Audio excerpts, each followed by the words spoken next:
రామ్ గోపాల్ వర్మ ఏదైనా ఒక చిన్న ఛాన్స్ దొరికితే చాలు అవతలి వ్యక్తిని ఊది అవతల పారేస్తాడు.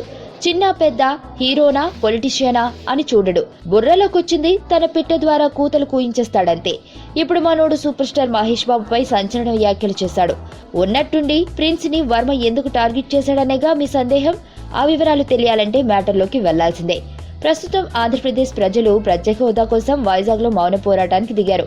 వీరికి పవర్ స్టార్ పవన్ కళ్యాణ్ తో పాటు మరెందరూ మద్దతు ప్రకటించారు. ఈ క్రమంలోనే అతని జపం చేస్తున్న రామ్ గోపాల్ వర్మ మహేష్ ని సీన్ లోకి లాగాడు. అతన్ని ఈ మ్యాటర్లోకి తీసుకురావడానికి ఓ బలమైన కారణం ఉందిలేండి. తమిళనాడులో జల్లికట్టు బ్యాన్ చేయాలని ప్రభుత్వం నిర్ణయిస్తే దానికి వ్యతిరేకంగా అక్కడి యువత భారీ ఎత్తున ఉద్యమం చేపట్టింది. అందుకు ఎందరో సెలబ్రిటీలతో పాటు మహేష్ సైతం మద్దతు పలికాడు.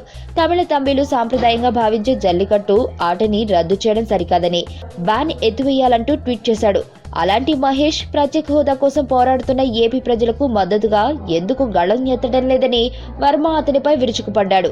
ప్రత్యేక హోదా కోసం పోరాడుతున్న ప్రజలకు కాకుండా తమిళ్ కల్చర్ ని మహేష్ బాబు ఎందుకు సపోర్ట్ చేస్తున్నాడో అర్థం కావడం లేదు.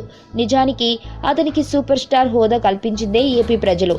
అలాంటిది ఏపీ సమస్యలపై కాకుండా డబ్బింగ్ మార్కెట్ ప్రజలకు మద్దతుగా మహేష్ నిలవడం షాకింగ్ గా ఉంది. పవన్ కళ్యాణ్ గా ఏపీ ప్రజల్ని మహేష్ పట్టించుకోవడం లేదా? ఏ సెలబ్రిటీ అయినా సరే పవన్ పోరాటానికి మద్దతు పలకని సెలబ్రిటీ ద్రోహులుగా పరిగణించబడతారు.